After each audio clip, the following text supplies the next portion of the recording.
अस्सलाम वालेकुम स्टूडेंट्स, बिस्मिल्लाहिर्रहमानिर्रहीम। और today's topic is social issues in Hedda Gabler या फिर Hedda Gabler as a social parable. जब हेडा पैरेबल जो है ना मिसाल को कहते हैं, तमसील को कहते हैं।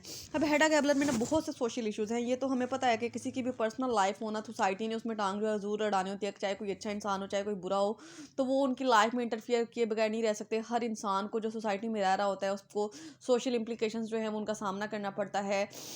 तो देखते हैं इस ड्रामा में कैसे कैसे सोशल इश्यूज हमें मिले थे। It has been much debated that Hedda Gabler is a drama focused on an individual psyche. It is merely a character study and boast no claim to present social theme.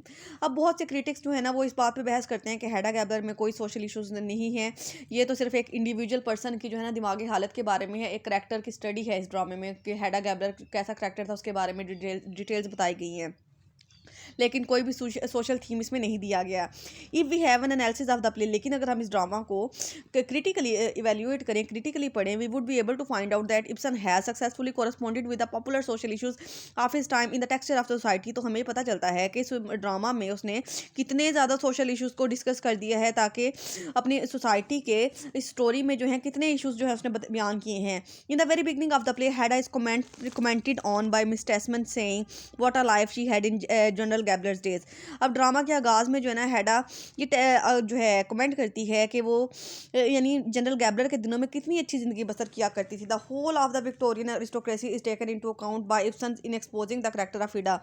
अब एक single character हेडा के ज़रिए जो है ना Henry caption ने वहाँ की पूरी विक्टोरियन अरिस्टोक्रेसी सोसाइटी जो थी ना, जो अमीर घरानों के लोग थे या अमीर घरानों की जो लड़कियाँ थी ना, उस करेक्टर के ज़रिए जो है ना उसने पूरी सोसाइटी को जो है दिखा दिया है। She makes aristocratic remarks that first appearance. उसने उसकी फर्स्ट अपेयरेंस पे ही पहली बार उसको देखने में ही जो है ना बहुत वो बिटर रिमार्क्स दिए थे। She objects the to the new hat of Aunt Juju and later passes snobbish remarks on the handmade slippers presented to Tasman। अब जब उसको उसने जो था उसकी न्यू हैट पे ऑन्ट जूजो की इंसल्ट कर दी थी, जब उसने कहा था कि ये किस मुलाजिम ने यहाँ पे पुरानी हैट रख दी है।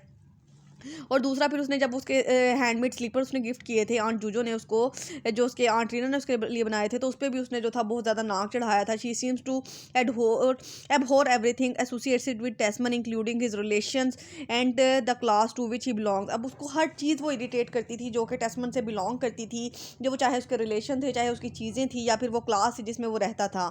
She demand the finest for her. वो खुद के लिए बहुत बेहतरीन सी, एक आला सी, लक्ष्य सी लाइफ चाहती थी। Hedda's decision to get married to Tesman is nothing but to secure her age. अब हेडा का जो था ना वो उससे शादी करने का मकसद सिर्फ और तो कोई नहीं था, वो उसको बिल्कुल भी पसंद नहीं थी करती, उनकी शादी में बिल्कुल भी लव नहीं था। वो सिर्फ अपने फ्यूचर को सिक्योर करना चाहती थी, फाइनेंशियली स्ट्रॉन्ग होना चाहती थी, and to avoid material decline as General Gabler left nothing significant after his death. क्योंकि उसे पता था कि जनरल गैबलर ने, उसके फादर ने उसके लिए कोई भी सफिशिएंट रिसोर्सेज जो नहीं छोड़े, जिसके सर पे जो है ना वो अपने बाप की मौत के बाद जो है एक लक्ष्यस लाइफ गुजार सकेगी। शी कन्फेस टू जज। उसने जज को जो था कन्फेस किया, I really had dance my self out जज, माई टाइम वाज अप। कि मैंने सिर्फ खुद को जो है ना वैसे ही एक ना तुक्के में जो है ना शादी कर लिया, क्योंकि मुझे ऐसा लगता था कि मेरा टाइम जो है वो अप हो चुका है, मेरी जो एज है वो अप होती जा रही है और मेरे फादर भी नहीं रहे।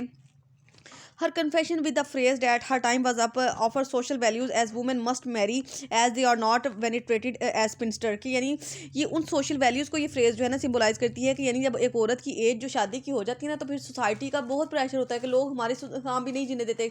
अगर कोई कम एज में बेटी की शादी कर देता तो उसे भी ये कहा जाता है कि लो जिसने तो पता नहीं क्या बात थी कि इतनी कम एज में इसकी शादी कर दी है। अगर लड़की की एज ज़्यादा हो जाए तो फिर तो वो प्रेशर दो जो है ना लड़की जो होती है उसके घर वाले जब बातें सुन सुन के तंग आते कि पता नहीं क्या बात है कि इसकी शादी क्यों नहीं होती, इसका रिश्ता क्यों नहीं होता, ये शादी क्यों नहीं करते। तो यही जो केस था ना वो हेडा के साथ था कि उसे बहुत ज़्यादा जो था सोसाइटी ने प्रेशर कर दिया था, उसको सिंगल रहने ही नहीं दिया जा रहा था कि तुम्हारे फादर की भी डेथ हो गई है, तुम्हारी एज भी 29-30 हो गई है, तो शादी क्यों नहीं कर रही। She only decides to marry Tesman in hope that he would make his mark and earn the luxuries. और उसने सिर्फ इस उम्मीद के साथ टेस्मन से शादी कर ली थी कि यानी उसकी जो ज़िंदगी है वो अच्छी हो जाएगी और उसको जो है ना अच्छा लाइफ पार्टनर मिल जाएगा जो उसको लक्ष्यस लाइफ स्टाइल देगा। She had been born with but in spite of having happy time with true sense of love she gets trapped in the marriage of convenience. अब क्या है कि उसकी जो शुरू से ज़िंदगी जो थी वो बहुत अच्छे से गुजरी हुई थी, एक अच्छा उसने अपनी लाइफ में हैप्पी टाइम गुजारा हुआ था अपने फादर के साथ, लेकिन फिर उसके अंदर किसी भी रिश्ते के लिए जो थी ना मोहब्बत नहीं थी। वो सिर्फ एक ना लवलेस मैरिज में जो थी ना वो फंस गई थी। She even reacts at the idea of becoming a mother. वो जो बहुत जो है ना बुरा रिएक्ट करती है, बहुत जो है ना मिसबिहेव करती है जब उसको एक माँ बनने का कहा जाता है, प्रेगनेंसी का पूछा जाता है। As she hates to gain weight and lose her lovely womanly figure, क्योंकि वो अपने उसे अपना बढ़ा हुआ वेट वो नहीं बढ़ाना चाहती, और ये नहीं चाहती कि उसका वेट बढ़े, और ना ही अपनी जो फेमिनाइन ब्यूटी होती है ना उसको लूज करना चाहती है। She expresses the fear of becoming a mother saying I have no talent for such things, जज I would not have responsibility. वो अपने माँ बनने के जो है ना खौफ को इन अल्फाज में वो जज बरे को बताती है कि मेरे अंदर ऐसी चीज़ों के लिए कोई टैलेंट नहीं है, मैं ऐसे काम नहीं कर सकती, मैं रिस्पॉन्सिबिलिटीज़ नहीं ले सकती। Through the persona of Hedda the hypocrisies of the upper societies are mean to be expose and Ibsen did his best, के उसके करैक्टर के जरिए, हेडा के करैक्टर्स के जरिए वहाँ की सोसाइटी, अपर सोसाइटी की जो लड़कियाँ थी ना, उनकी जो हाइपोक्रेसी थी, उनकी जो मुनाफकत थी, उनके जो दिल में यानी जो थे ना वो एक यानी खुद को ही सारा कुछ समझती थी, उसको जो बयान करने की कोशिश की, और इब्सन जो है ऐसा करने में बहुत कामयाब रहा है। उसने बहुत अच्छा करैक्टर जो है वो हेडा का ड्रॉ किया है।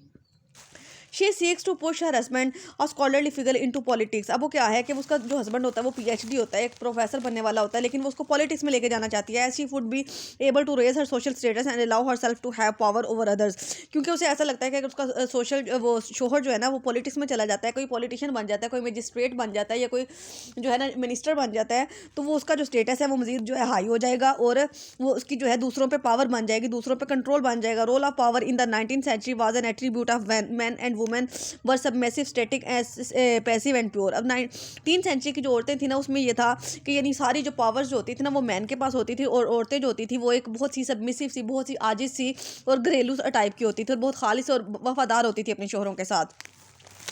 लेकिन हेडा क्या करती है, she plays with her guns rights and manipulates the life of people as the man of status used to do in those days. लेकिन अब क्या है कि हेडा क्या करती है कि वो अपनी गन्स के साथ, अपनी पिस्टल्स के साथ खेलती है, दूसरों की ज़िंदगियों के साथ खेलती है, साजिशें करती है।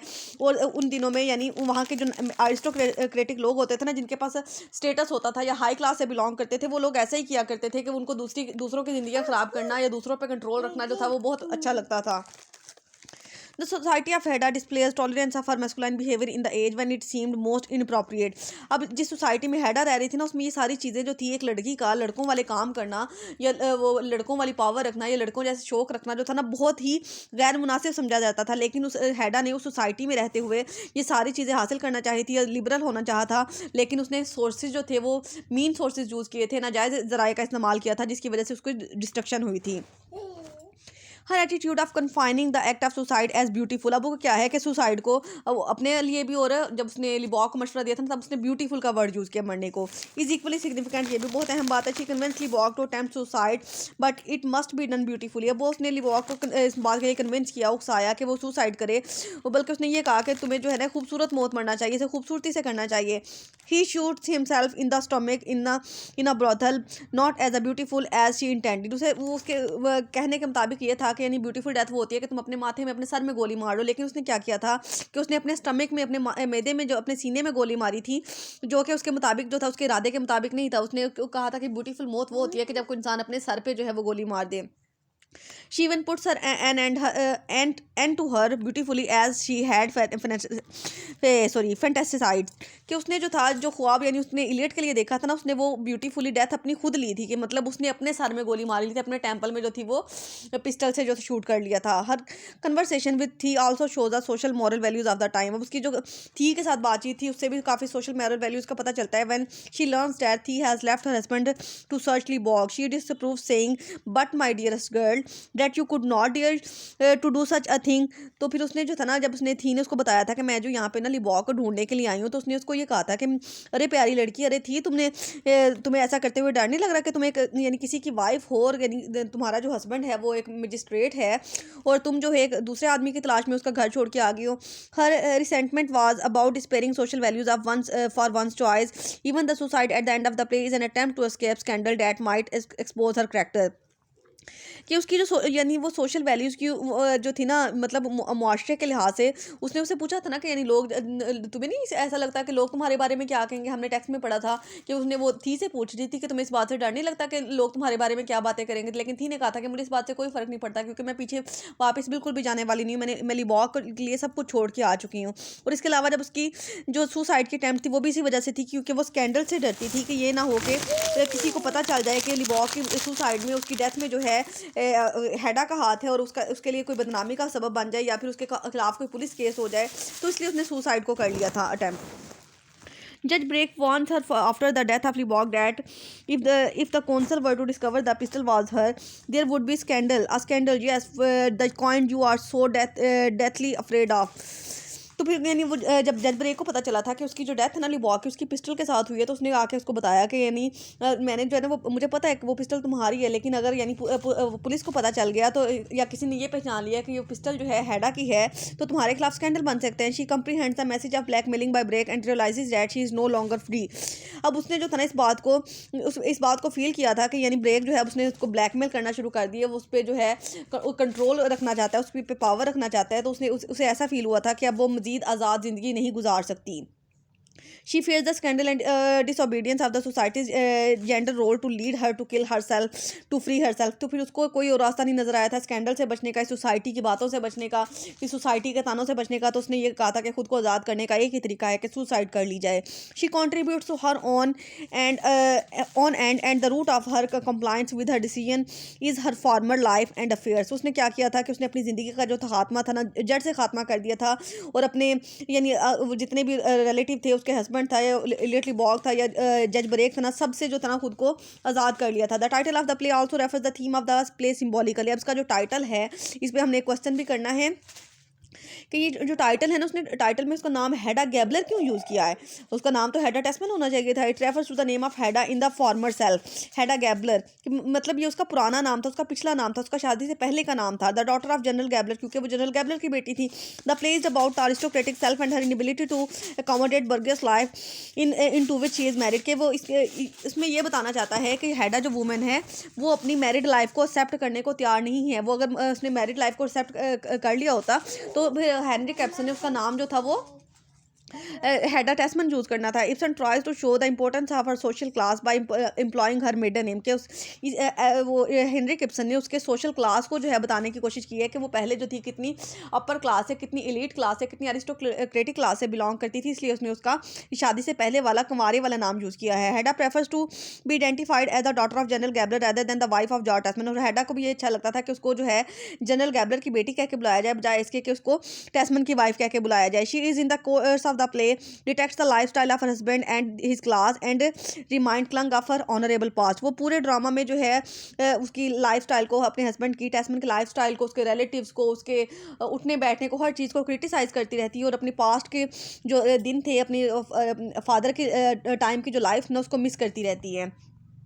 ये थे हमारे इसमें सोशल इश्यूज़। अब जो है कंक्लूजन पे आ जाते हैं। तो sum of the whole discussion we may conclude at the different aspects of social parable it can be argued that the theme of Hedda Gabler centers on the social issues. तो हमें ये सारे issues पढ़ने के बाद ये पता चलता है कि हैडा गैबलर में जो है ना बहुत से सोशल इश्यूज़ जो हैं देखने को मिलते हैं। The हैडा Gabler a well known play by Henry caption is a play that realistically highlights the social issues of his time. तो हम ये कह सकते हैं कि हैडा गैबलर जो है ना एक बहुत ही जाना माना और मशहूर ड्रामा है हेनरी कैप्सन का, जिसमें उसने बहुत ही हकायक के साथ, बहुत ही सच्चाई के साथ जो है ना अपने ज़माने की, अपनी एज के सोशल इश्यूज़ को बयान किया है। आई होप सो कि आपको अच्छे से समझ आ गई। कोई भी कन्फ्यूजन हो तो आप मुझसे पूछ सकते हैं। अल्लाह हाफिज़।